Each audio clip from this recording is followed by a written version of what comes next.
अस्सलाम वालेकुम dear students आज के लेक्चर का हम आगाज़ करने लगे हैं यूजेस ऑफ बेसिस पे। लास्ट टाइम हमने जितने भी हमारे रिएक्शन थे बेसिस से रिलेटेड वो हमने पढ़ लिए थे, और आज के लेक्चर में हम पढ़ेंगे कि किस तरह से हम बेस को डिफरेंट प्रोडक्ट्स बनाने के लिए इस्तेमाल कर सकते हैं। तो आज के लेक्चर में हमने पढ़ना है कि किस तरह से हमारे पास बेसिस हमारे काम आती हैं और कहाँ कहाँ पे हम इन्हें इस्तेमाल कर सकते हैं। और मैंने पहले भी आपको बताया हुआ है कि जिस तरह हमने यूजेस ऑफ एसिड में पढ़ा है कि किस तरह से हम एसिड्स को कहाँ कहाँ पे यूज़ कर सकते हैं और कौन सा एसिड कहाँ पे यूज़ होता है। लेकिन बिल्कुल उसी तरह आज के लेक्चर में हमने पढ़ना है कि कौन सी ऐसी बेस है और कहाँ पे उसका इस्तेमाल है। तो आपने तैयार कैसे इस क्वेश्चन को करना है, ये एज अ लॉन्ग क्वेश्चन भी और एज अ शॉर्ट क्वेश्चन भी आपसे ये क्वेश्चन पूछा जाना है बोर्ड के पेपर्स में। अब देखें, आपसे अगर कोई पूछ लेता है कि मैग्नीशियम हाइड्रोक्साइड के या अल्मोनियम हाइड्रोक्साइड के या कैल्शियम हाइड्रोक्साइड के क्या यूज़ है, तो आपको उसका एग्जैक्ट यूज़ आना चाहिए। आपने इन यूजेस को इंटरमिक्स नहीं करना। तो आइए आज के लेक्चर का आगाज़ करते हैं। हम देखते हैं कि सबसे पहला हमारे पास है कैल्शियम हाइड्रोक्साइड। तो कैल्शियम हाइड्रोक्साइड हम देख लेते हैं कि कहाँ पे हम इसको यूज़ कर सकते हैं। Sodium hydroxide calcium hydroxide is use for manufacturing of bleaching powder. ये जो हमारे पास ब्लीचिंग पाउडर होता है उसको तैयार करने के लिए हमारे पास कैल्शियम हाइड्रोक्साइड हम यूज़ करते हैं, या फिर सॉफ्टनिंग ऑफ हार्ड वाटर।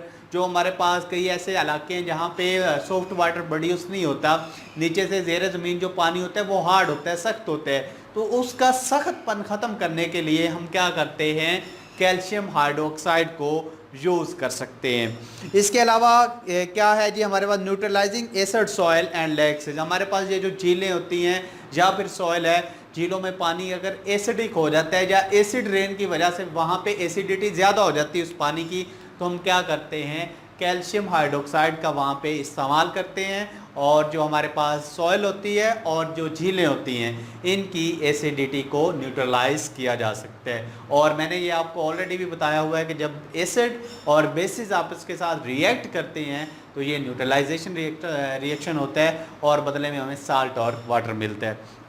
तो ये हैं सारे यूजेस कैल्शियम हाइड्रोक्साइड के। अब हम देखते हैं कि सोडियम हाइड्रोक्साइड को हम कहाँ पे इस्तेमाल कर सकते हैं। तो सोडियम हाइड्रोक्साइड को हम वो कह रहे हैं कि is used for manufacturing of soap. साबुन बनाने के लिए हम सोडियम हाइड्रोक्साइड का इस्तेमाल करते हैं। इसके अलावा हमारे पास है पोटाशियम हाइड्रोक्साइड। पोटाशियम हाइड्रोक्साइड को हम यूज़ कर सकते हैं अल्कलाइन बैटरियों में। जो हमारे पास ये अल्कलाइन बैटरीज होती हैं उनमें क्या होता है, सोडियम हाइड्रोक्साइड को यूटिलाइज किया जाता है। अब देखिए हमारे पास जो अगला इस्तेमाल है magnesium hydroxide. Magnesium hydroxide used as a base to neutralise acidity in the stomach. ये बहुत इंपॉर्टेंट एप्लीकेशन है इसकी मैग्नीशियम हाइड्रोक्साइड की, कि मैग्नीशियम हाइड्रोक्साइड को हम मैदा की एसिडिटी को कम करने के लिए इस्तेमाल कर सकते हैं। और ये मैं एक डिटेल से लेक्चर देने वाला हूँ थोड़ी देर बाद। ये हम जहाँ इस डायग्राम से आपको समझाएंगे कि किस तरह से हमारे पास जो मैग्नीशियम हाइड्रोक्साइड है उसको मैदे की एसिडिटी को ख़त्म करने के लिए इस्तेमाल किया जाता है। और इसके अलावा जो इसका दूसरा इस्तेमाल है हमारे पास, it is also use for the treatment of bee sting. ये अगर हमें कहीं बाई चांस मक्खियाँ काट लेती हैं तो उसका डंक ख़त्म करने के लिए, उसके डंक के इलाज के लिए हम क्या करते हैं, मैग्नीशियम हाइड्रोक्साइड का इस्तेमाल करते हैं। इसके अलावा अगला हमारा है aluminium hydroxide. Aluminium hydroxide is used as foaming agent in fire extinguishers. हमारे पास ये जो आग बुझाने वाले आलात होते हैं वहाँ पे हम क्या करते हैं, एल्युमिनियम हाइड्रोक्साइड का इस्तेमाल करते हैं। इसके अलावा हमारे पास है ammonium hydroxide. Ammonium hydroxide is used to remove grease stain from the clothes. ये अक्सर जो मैकेनिक्स लोग होते हैं ये क्या करते हैं, इनका ग्रीस से वास्ता पड़ता रहता है। अगर ग्रीस के दाग कपड़ों वगैरह पे लग जाते हैं तो क्या करते हैं, हम अल्मोनियम हाइड्रोक्साइड को यूज़ करके वो ग्रीस के जो दाग हैं उसको हम ख़त्म कर सकते हैं। तो अल्मोनियम हाइड्रोक्साइड का जो बेसिक यूज़ है वो ग्रीस के स्टेन्स, ग्रीस के दाग मिटाने के लिए हम इसे इस्तेमाल कर सकते हैं। इसके अलावा हमारे पास है जो नेक्स्ट इसकी एप्लीकेशंस आ रही हैं वो हम देखते हैं कि किस तरह से हम इसको मज़ीद जो हमारे मैदा के अंदर जो बेसिस का रोल है वो हम पढ़ने जा रहे हैं।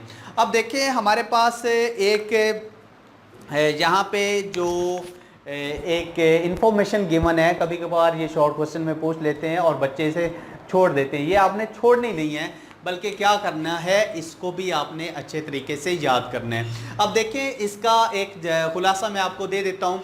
ये जो हमारे मैदा के अंदर जो एसिड की थोड़ी बहुत क्वांटिटी पाई जाती है वो है हाइड्रोक्लोरिक एसिड। हाइड्रोक्लोरिक एसिड क्या करता है, हमारे पास जो अक्सर हम गोश्त खाते हैं या फिर दूसरी ऐसे खुराक खाते हैं जो कि जिसको डीकम्पोज करना है, जिसकी ब्रेक डाउन होना बहुत ज़रूरी है, क्लोरिक एसिड पाया जाता है। उसका रोल क्या है?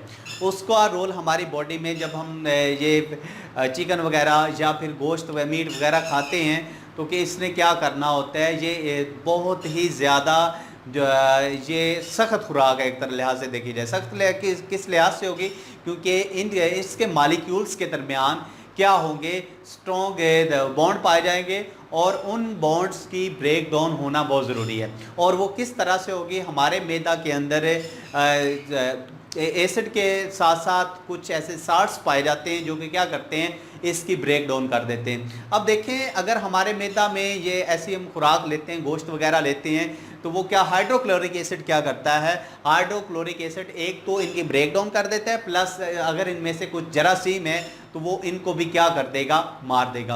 अब देखें अगर हम ये खुराक ले रहे हैं जो कि गोश्त है, वो किस हाइड्रोक्लोरिक एसिड कहाँ पे प्रोड्यूस हो रहा है, हमारे मैदा के अंदर प्रोड्यूस हो रहा है, और खुराक भी किस में जा रही है, हमारे मैदा में जा रही है। तो एक वो चीज़ जो गोश्त को डाइजेस्ट कर सकती है, गोश्त की जो बॉन्डिंग है गोश्त के मालिक्यूल्स की, उसको तोड़ सकती है, तो क्या हमारा जो मैदा है उसको वो नुकसान नहीं पहुंचा सकता? ऑफ कोर्स पहुंचा सकता है। तो फिर क्या होता है, हमारा जो ये वाला स्टमक होता है, इसके इर्द गिर्द एक म्यूकस लेयर होती है। यहाँ पे क्या होगी, म्यूकस सेल्स होंगे। ये क्या करेंगे, कुछ ऐसी सक्रीशन रिलीज करेंगे जो कि बेसिक होंगी, यानी कि उनका जो हमारे पास जो उनकी नेचर होगी वो बेसिक होगी। यानी कि ये अगर बेस है तो ये एसिडिक जो एसिड है उसको न्यूट्रलाइज करेगी। अगर देखें हमारे पास अगर यहाँ पे हाइड्रोक्लोरिक एसिड पाया जाता है तो हमने बोला है कि जितने भी हमारे पास ये फूड आती है उसको ब्रेक डाउन करता है, स्पेशली हमारे पास जो मीट होता है। हम यहाँ पे क्या ले रहे हैं, खुराक खा रहे हैं जो कि गोश्त है, वो क्या उसका काम क्या है, इस गोश्त को वो क्या करेगा, डाइजेस्ट करवाएगा, इसकी बॉन्डिंग को तोड़ेगा। तो ये वाला जो स्टमक बना है ये भी तो कुछ मसल्स हैं, इसको भी तो वो क्या कर सकता है, ख़त्म कर सकता है। तो अल्लाह ताला ने एक बेहतरीन निज़ाम रखा है, एक ज़बरदस्त किस्म का हमारे मैदा के अंदर निज़ाम है। ये क्या करता है, यहाँ पे म्यूकस लेयर होती है, ये क्या करती है, ये कुछ सक्रेशंस रिलीज़ करती है, और वो सक्रेशन क्या हैं, बेसिक हैं। ये वाली सक्रेशन रिलीज़ होंगी और ये क्या करेंगी, इस एसिड की एसिडिटी को न्यूट्रलाइज कर देंगी, इस एसिड की एसिडिटी को ख़त्म कर देंगी। तो लिहाजा ये हमारे मैदा को डैमेज नहीं करेगा, क्योंकि हमारे मैदा के इर्द गिर्द जो वाल है उसमें कुछ ऐसे फौजी रखे गए हैं, वो क्या हैं, म्यूकस सेल्स हैं, वो क्या करते हैं, कुछ बेसिस को रिलीज़ करेंगे, वो क्या करेगी, इसके असर को न्यूट्रलाइज कर देगी, ख़त्म कर देगी। और इस लिहाज से हमें जो ये जो हमारा नुकसान होने में देगा हाइड्रोक्लोरिक एसिड से, ये नहीं होगा, बल्कि ये क्या करेगा, ये यहाँ पे दरमियान में कहीं पे क्या करेगा, इस जो हम फूड ले रहे हैं उसकी ब्रेक डाउन कर देगा, ना कि मैदा की ब्रेक डाउन करेगा। एक तो ये है। अब देखते हैं हमने कुछ प्रिवेंशन करनी है कि अगर मैदा के अंदर एसिडिटी हो जाती है तो उसकी पहचान क्या है, उसके सिम्टम्स क्या हैं। तो अक्सर क्या होता है, हमारे जो सीन है इसमें जलन होना शुरू हो जाती है। तो ये जलन इसका जो हमारे एक बहुत ही मतलब के नुकसानदेह है। ये क्या करेगी, हमारे जैसे एसिडिटी बढ़ेगी तो ये क्या होगी, हमारा जो चेस्ट है वहाँ पे जलन पैदा होगी, और वो उस जलन से, उस जलन जैसे जलन महसूस होगी तो ये हमारे लिए एक पेनफुल सेंसेशन होती है। तो इसका एसिड लेवल के बढ़ने का ये नुकसान है। तो इससे बचा कैसे जा सकता है? एक तो आप ऐसा करें कि जो हमारे पास फैटी एसिड्स वगैरह हैं या एसिडिक फूड है उसको आप ना खाएं। तो ये अगर आप इससे बचेंगे तो आपको एसिडिटी से आप बच सकते हैं। दूसरा ये है जो हमारे पास जो अल्कोहलिक चीज़ें होती हैं इनको से भी अवॉइड करना चाहिए। तो दूसरा ये है, अगर आपने खाना खाया है तो आप क्या करें, आप अपराइट पोजीशन में रहें 40 मिनट तक, 40 मिनट तक आप क्या करें, ये अपराइट पोजीशन में रहना चाहिए। इसलिए बोला जाता है कि जब आप खाना खा लेते हैं तो एटलीस्ट आप कुछ कदम तक आपने क्या करना होता है, आपने वॉक करनी चाहिए आपको। अब देखें, जब आप वॉक करेंगे तो ज़ाहिर सी बात है आप अपराइट पोजीशन में रहेंगे और जो आपका जो एसिड लेवल है वो नीचे जाएगा। जैसे ही आप अगर खाना खाने के बाद लेट जाते हैं तो एसिड क्या होगा, वो एक तरह का सीने में आएगा और सीने में वो क्या करेगा, जलन प्रोड्यूस करेगा। तो ये इसकी प्रिवेंशन है। दूसरा ये है, अगर एसिडिटी हो जाती है तो मैग्नीशियम हाइड्रोक्साइड का यूज़ करें। मैग्नीशियम हाइड्रोक्साइड ने क्या करना है, एसिड को न्यूट्रलाइज कर देना है और इस तरह से आप एसिडिटी का प्रॉब्लम है इससे आप बच सकते हैं। तो जो बुक में बताया गया है यही है कि आप ये जो स्पाइसी फूड्स वगैरह हैं ये आप ना लें, और अगर आपने खाना खा लिया है तो क्या करें, आप 45 या 40 मिनट तक क्या करें, अपराइट पोजीशन में रहें। अगर आपने, और फिर भी अगर ये ज़्यादा मसला हो जाता है तो आपने क्या करना है, बेस का यूज़ करना है तो आप ठीक हो सकते हैं। और ये जो हमारे सीना में जलन प्रोड्यूस होती है इस सेंसेशन को बोलते हैं बर्निंग सेंसेशन, यानी कि सीने का जलना। तो ये आपने short question point of view से, और ये एक जनरल सी इन्फॉर्मेशन है मैंने आपसे डिस्कस कर दी है कि किस तरह से हम बेसिस को यहाँ पे एसिडिटी को ख़त्म करने के लिए भी हम क्या करते हैं, मैग्नीशियम हाइड्रोक्साइड का यूज़ करके ख़त्म कर सकते हैं। एक तो हमारी बॉडी के अंदर एक अपना डिफेंस है जो कि मैंने आपको बता दिया कि म्यूकस लेयर है, वो क्या करेगी, वो कुछ हमारे पास कुछ बेसिस को सक्रिएट करेगी। उन बेसिस ने क्या करना है, इसके असर को क्या कर देना है, ख़त्म कर देना है। तो इसके साथ अगला हमारा जूस है, इसी टेबल में जो गिवन है वो है एसिड से रिलेटेड, कि एसिड का हम कहाँ पे यूज़ कर सकते हैं। एसिड्स अगर देखा जाए तो हमने उसके यूजेस पढ़ लिए हैं, लेकिन इसका जो बेस्ट एक ज़बरदस्त इसकी एप्लीकेशन है वो है शीशे में। ये जो शीशे वगैरह होते हैं इनमें हमने क्या किया होता है, काफ़ी सारे डिज़ाइंस बनाए होते हैं और नगार किए होते हैं, काफ़ी सारे नकूश बनाए होते हैं। तो अगर सपोज़ कर लें ये एक शीशा है तो इस पे हम कुछ पेंटिंग करना चाह रहे हैं या इस पे कुछ नकूश बनाना चाह रहे हैं, तो हम क्या करेंगे, हम एक सैंपल लेते हैं एक शीशे का, उस पर हम क्या कर देते हैं, उसको कुछ ऐसी चीज़ों से लेबल कर देते हैं। और लेबल करके वो जो जिस एरिया पे हमने वो नक्शो नगार बनाना होता है वो उसको हम क्या करेंगे, लेबल करेंगे। फिर लेबल करने के बाद उस पर कुछ एसिड को हम डालेंगे। एसिड क्या करेगा, वो जो हमने लेबल पोर्शन किया है उसको डाइजेस्ट कर देगा और एक खूबसूरत सा आपके पास जो भी आपने डिज़ायर्ड जो आपकी अपनी ख्वाहिश है उसके मुताबिक आप क्या कर सकते हैं, नक्शो नगार किसी भी शीशे के ऊपर आप एसिड को यूज़ करके बना सकते हैं। क्योंकि फ़र्ज़ करें यहाँ पे हम इस पे बनाना चाहते हैं, इस पे हम कुछ लिखना भी चाहते हैं, तो हम क्या करेंगे, यहाँ पे वो जो एसिड है उसको अप्लाई कर सकते हैं और वो आपके पास सल्फ्यूरिक एसिड भी हो सकता है, हाइड्रोक्लोरिक एसिड भी हो सकता है। जहाँ पे हम उसे अप्लाई करेंगे, उस अप्लाई करके पहले तो हम उसको लेबल करेंगे कि हम कौन सा पोर्शन जो डाइजेस्ट करवाना चाहते हैं। अब जहाँ पे सपोज़ करें कि ये वाला पोर्शन हम डाइजेस्ट करवाना चाहते हैं, तो वो क्या करेंगे, हम इसको लेबल कर देंगे और लेबल करने के बाद ये एक पूरी टेक्निक है, इस पे हम क्या करेंगे, एसिड का कुछ मिक्सचर बना के लगाएंगे।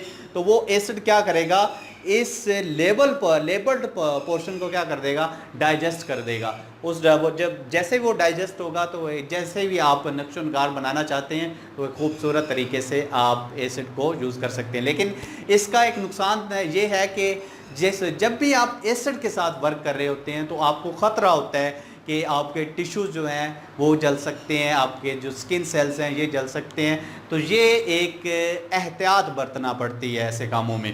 तो जो भी ऐसे टेक्नोलॉजी में जाते हैं वो क्या करते हैं, इंतहाई वो केयरफुल हो के क्या करते हैं, एसिड का यूज़ कर सकते हैं, लाइक ग्लव्स चढ़ा लेते हैं। इसके अलावा जो आइस हैं इस पे भी वो क्या करते हैं, ग्लासेस का यूज़ करते हैं। और फिर भी बहुत ज़्यादा आपको केयर करना पड़ती है, क्योंकि कि अगर खुदा न खास्ता ये जो हमारे पास एसिड है अगर स्किन वगैरह पे लग जाए तो ये क्या करे, उससे वह आपकी स्किन को नुकसान पहुंचा सकता है और इस तरह से आपके जो टिश्यू हैं वो जल सकते हैं। तो इसी के साथ आज का लेक्चर हम ख़त्म करते हैं। आने वाले लेक्चर में हम पीएच स्केल के बारे में पढ़ेंगे। अल्लाह हाफिज़।